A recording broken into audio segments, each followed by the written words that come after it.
Luther and those who came after him emphasized the importance of the individual conscience, and they developed the idea that each believer was a priest who, by reading the Bible, could acquire the faith which alone would bring him to salvation. The incompatibility of these ideas with the doctrines of the Roman Catholic Church, the failure of that church to reform itself, and the inability of the reformers to find scriptural support for papal authority led them to break with Rome and to establish independent Protestant churches. Protestantism became the dominant religion in many parts of Germany, Switzerland, and the Low Countries, which is present-day Netherlands, in England, Scotland, and the Scandinavian kingdoms, and in certain areas of France, Hungary, and Poland. It is important to keep in mind that there was not one Protestant Reformation. Once Luther opened the door, it was then open for others to embark on their own reform movements as well.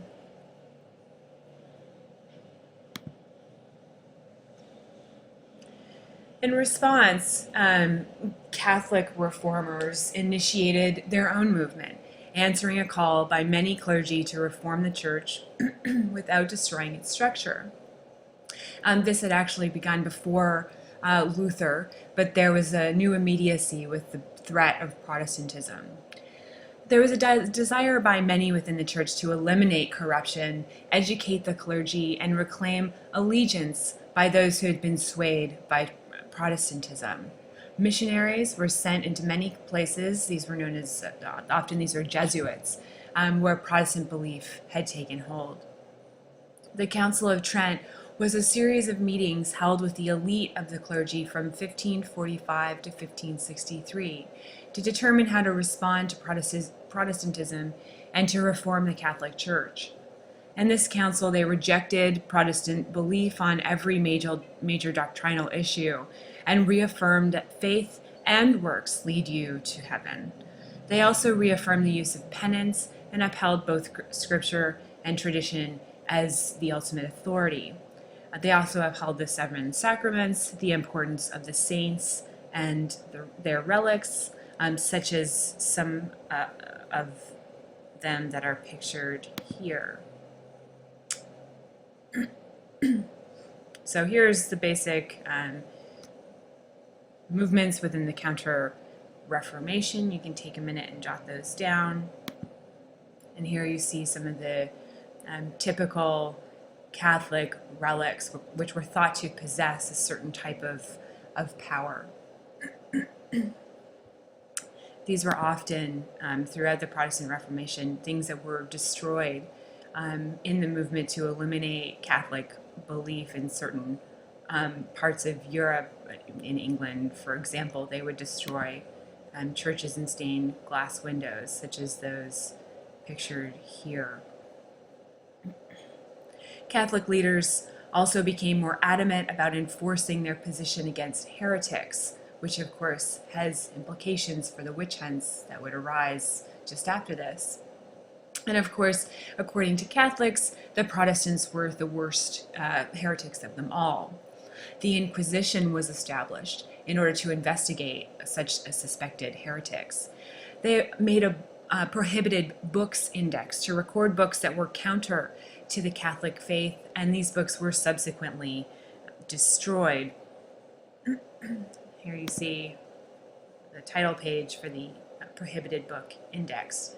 This list included works by people like John Calvin, Martin Luther, Thomas Cranmer in England, and Erasmus, as well as intellectuals like Copernicus and Galileo.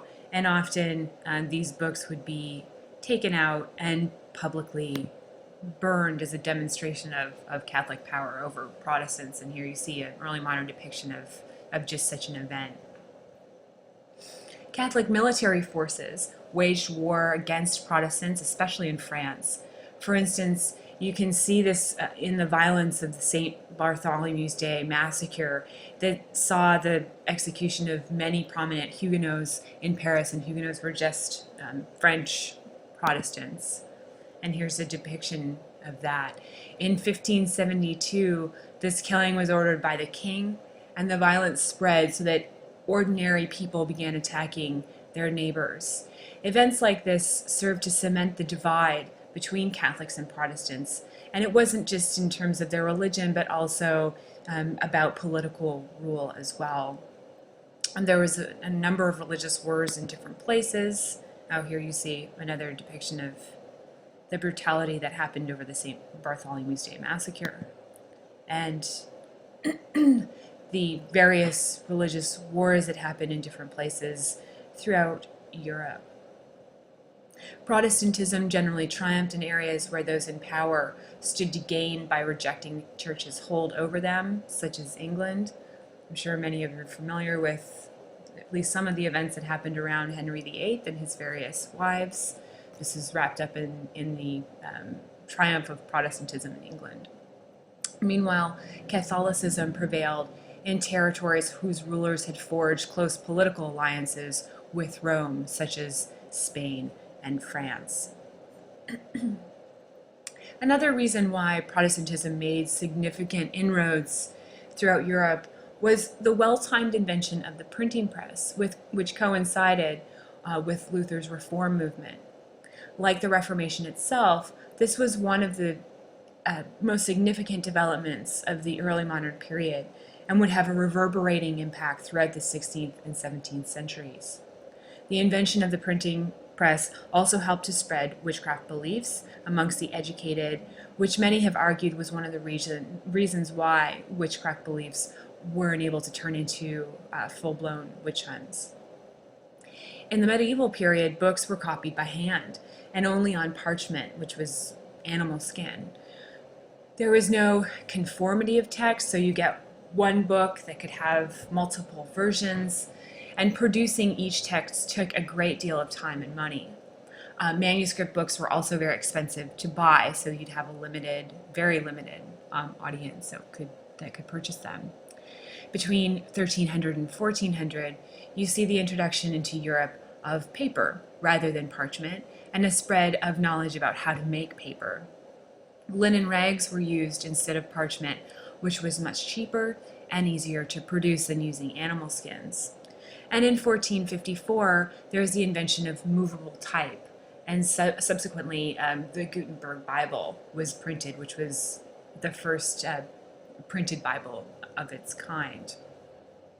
So here you see an early modern depiction of printers at work. Here you see the movable type that's being put into place, and here they're printing off pamphlets like the ones that we saw in class on Wednesday, as well as books. And again, you see printers at work here. Many scholars have argued that it is only through print that the Reformation happened and Luther's ideas were spread throughout Europe. The printing press also made some of Luther's ideas themselves possible. He believed that the Bible is the only authority and everyone should have access to it. Now you can print as many copies of that approved version of the Bible that you want, and it can be disseminated widely because it is cheaper. It was also published in the vernacular language, which was a significant difference. So it's no longer printed only in Latin, it's printed in the German or English or what have you, making it more accessible to people. Printing also ensures that Luther's ideas can circulate widely. Initially, they were disseminated through preaching, which is, of course, spread by word of mouth, and there's no control over how people hear and retell what you are saying. With printing, Luther is able to say exactly what he wants, and exactly what he wants is circulated through print, so it can't be misrepresented. This is a technological innovation that makes a religious revolution possible. The Malleus Maleficarum, which you will read for Monday for this class, was published and widely circulated amongst scholars. It was translated and printed 15 times between 1486 and 1520, and another 19 times between 1569 and 1669.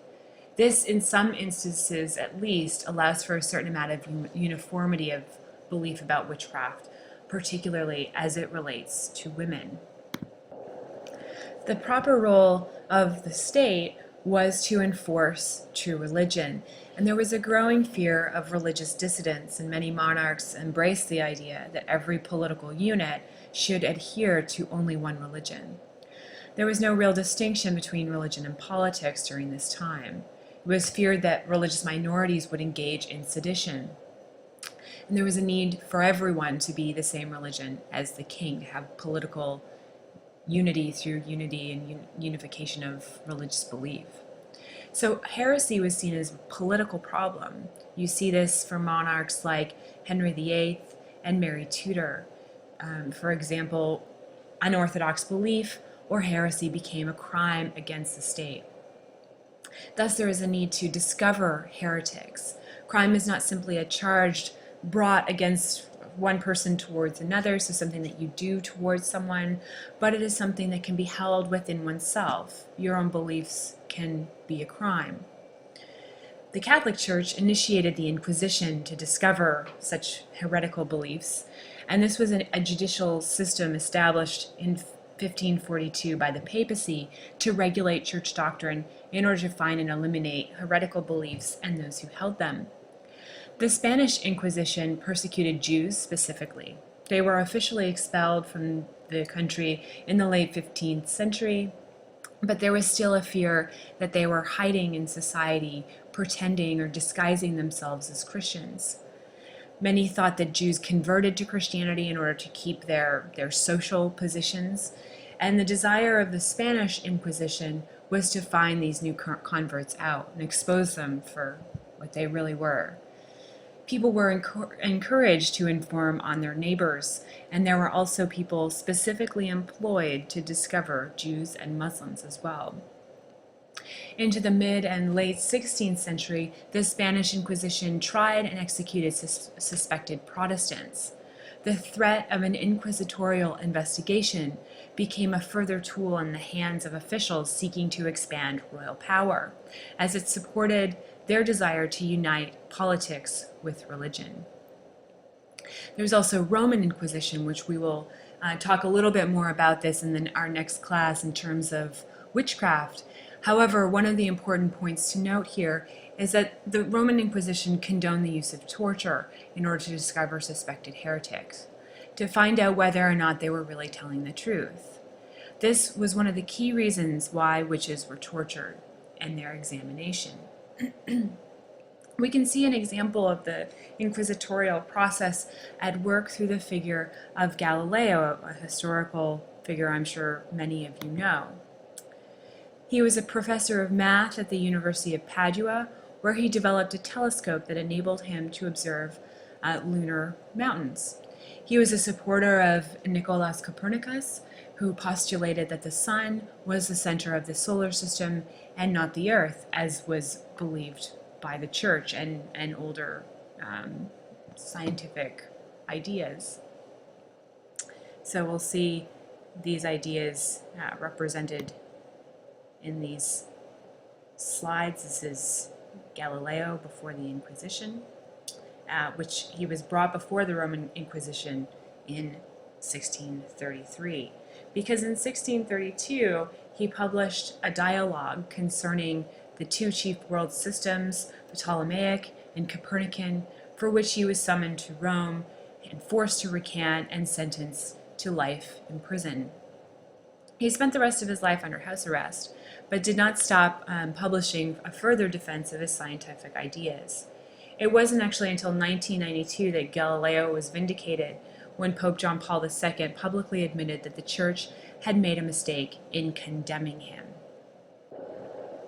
So here you see an early picture of the new ideas that Galileo introduced about the sun being the center of the universe. This is Copernicus. And here's the Salle de la Inquisition, and this is where some of these inquisitional procedures would take place.